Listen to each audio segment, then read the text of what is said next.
Hare Krishna to all of you. मेरा नाम आशुतोष मर्यन है। तो काफ़ी बार आपने जन्म कुंडली में ये चीज़ देखी होगी कि कहीं ना कहीं आपकी जन्म कुंडली में शुभ ग्रह की दशा चल रही है और वह कहीं ना कहीं केंद्रों त्रिकोण में बैठा है।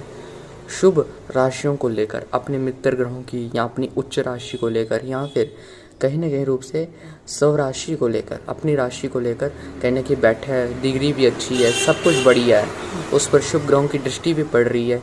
फिर भी वो ग्रह की महादशा क्यों इतनी खराब जाती है, इसके ऊपर आज हम चिंतन करने वाले हैं। और ये मैं आपके सामने एक ऐसा पॉइंट बताऊंगा जो आपने कभी नहीं सुना होगा, तो कृपया से ध्यान से सुने। इसके पीछे का कारण समझाने से पहले एक उदाहरण से समझाता हूँ। मान लिया जाए आपकी जन्म कुंडली में देवताओं के गुरु बृहस्पति की महादशा चल रही है, ठीक है। और बृहस्पति आपकी जन्म कुंडली में कहीं ना कहीं रूप से 9th हाउस में बैठे हैं, सिंह राशि में, अपने मित्र सूर्य की राशि में, ठीक है। और लग्नेश भी है, तो लग्नेश होकर कहीं ना कहीं भाग्य स्थान में बैठना, हम ये कह सकते हैं कि इस व्यक्ति का या इस जातक का भाग्य कहीं ना कहीं रूप से काफ़ी बलवान होगा। लेकिन जब आप उस जातक से पूछते हो कि क्या तेरा भाग्य बलवान है, वो कहता है पूछो मत, मेरा भाग्य मुझे वो कष्ट दे रहा है, वो कष्ट दे रहा है कि पूछो ही मत, मेरी वो दुढ़ाई कर रहा है कि पूछो ही मत।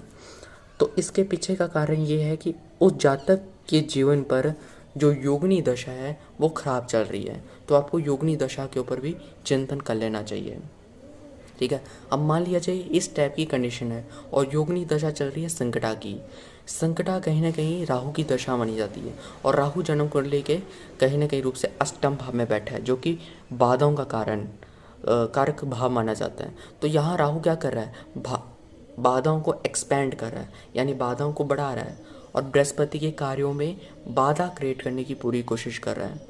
मतलब यहाँ इंसान को देवताओं की कृपा मिलनी चाहिए, वहाँ राहु ने क्या किया है, उसके सामने एक बैरियर क्रिएट कर दिया है। यहाँ देवता है और यहाँ इंसान है, और बीच में बैरियर है। इस बैरियर की वजह से कहीं ना कहीं देवी देवताओं की कृपा इंसान को नहीं मिल पाती, ठीक है ना।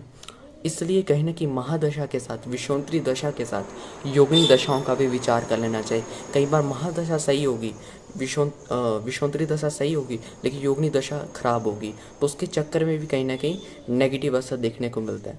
कई बार विषोंतरी दशा खराब होगी, योगिनी दशा सही होगी, तो उस चक्कर में कहीं ना कहीं फ़ायदा कभी बार मिल जाता है। और चर दशाओं को भी बीच में हमें देख लेना चाहिए। तो जब आप इन चीज़ों का चिंतन मंथन करोगे और फिर उसके बाद निष्कर्ष पे पहुंचोगे, तो सच मानिए वो निष्कर्ष आपका बिल्कुल एक्यूरेट जाएगा, उसमें किसी प्रकार की त्रुटि नहीं होगी। तो धन्यवाद, टेक केयर, हरे कृष्णा।